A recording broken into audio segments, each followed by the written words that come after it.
In December 2018, a video game company did something that had never been done before. They got 10 million people to attend a virtual concert all at the same time. But this wasn't just any game. This was Fortnite, a game that started as a complete failure and nearly bankrupted its creator. And the man behind it all? An awkward programmer who started coding in his parents' garage. A college dropout who most people had never heard of, despite being worth more than the CEO of Nike. Welcome to the Tales of Legacy. And this is the story of how Tim Sweeney turned his final try to save a dying company into the biggest game in the world and changed entertainment forever. Back in Potomac, Maryland, young Tim Sweeney wasn't like other kids. While they were playing outside, he was taking apart lawnmowers at age 5. Not to break them, but to understand how they worked. This obsession with understanding machines would shape his entire future. But young Tim wasn't just interested in machines. He was fascinated by how things worked, how they could be improved. When other kids were satisfied with riding their bikes, Tim built his own go-kart from scratch. Then something new caught his attention: arcade games. Unlike other kids who just wanted to play, Tim saw something different. He realized these games weren't magic. They were programs created by people just like him. At age 11, everything changed. During a visit to his older brother's startup in California, Tim encountered something that would change the course of his life: an early IBM personal computer. In just 1 week, he taught himself basic programming. But this wasn't just a hobby, it became an obsession. From ages 11 to 15, Tim spent over 10,000 hours teaching himself to code. That's nearly every free hour of his teenage years, alone with a computer while other kids were hanging out with friends. He would stay up late into the night, connected to online bulletin boards, learning everything he could about programming. He even tried making his own version of his favorite game, Adventure. But these weren't just games to Tim. They were his escape. A place where an awkward kid who struggled to fit in could create his own world. But while his classmates worried about dates and sports, Tim was already thinking like an entrepreneur. He started mowing lawns for wealthy residents in his area, charging half what professional services would ask. It wasn't glamorous work, but it taught him something valuable: how to undercut the competition and provide better service.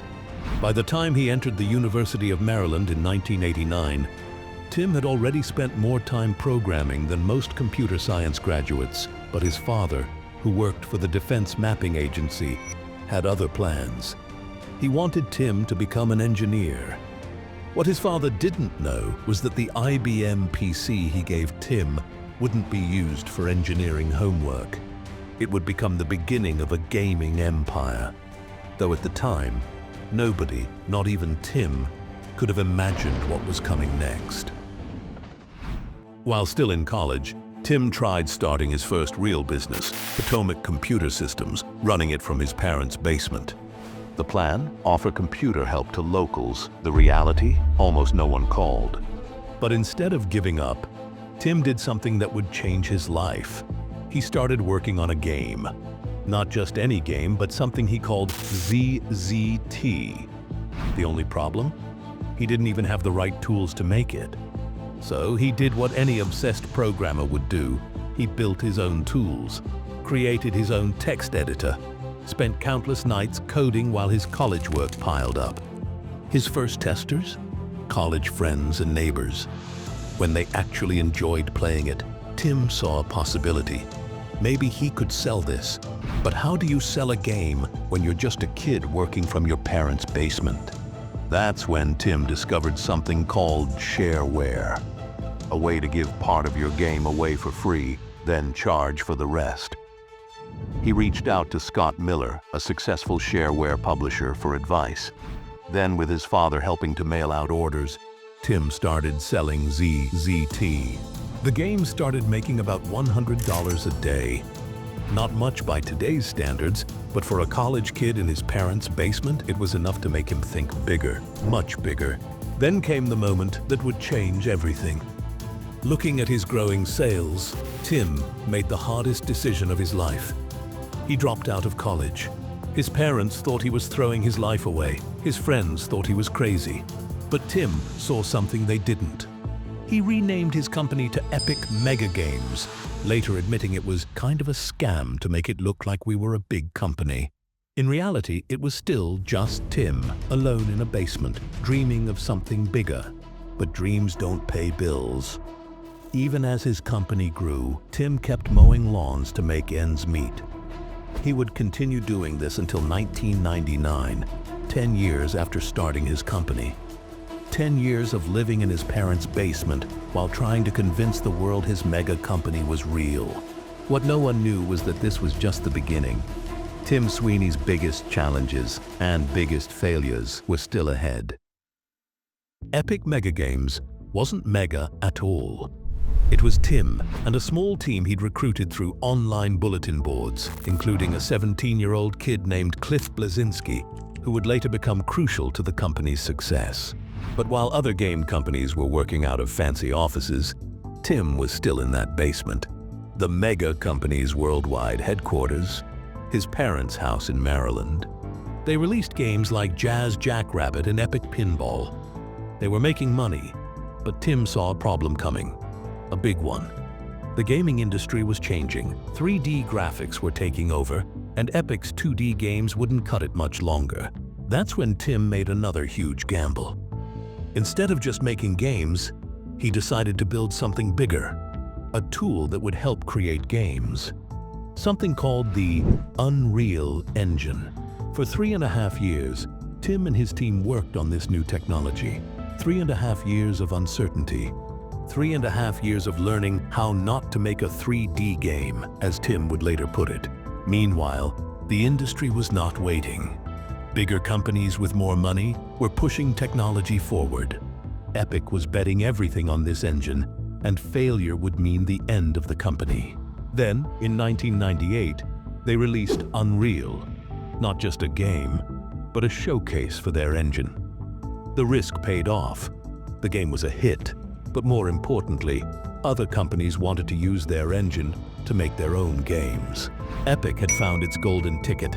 The company that started in a basement was now providing tools to the biggest names in gaming.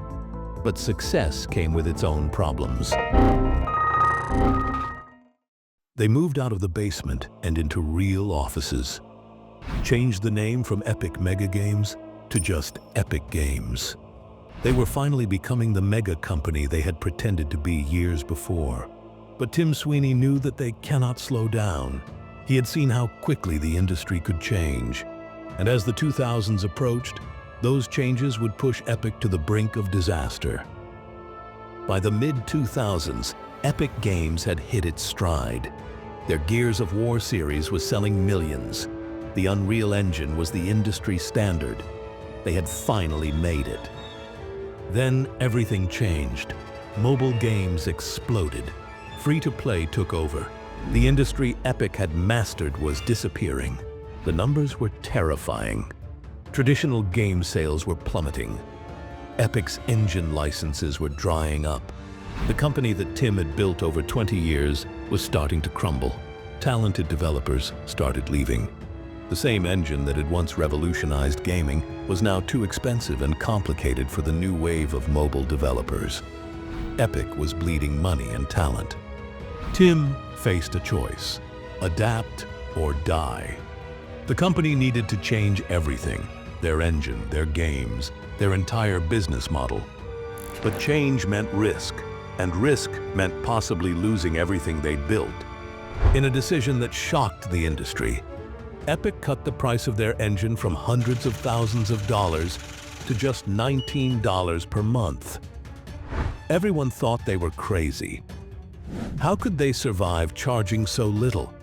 The company got smaller, projects were canceled.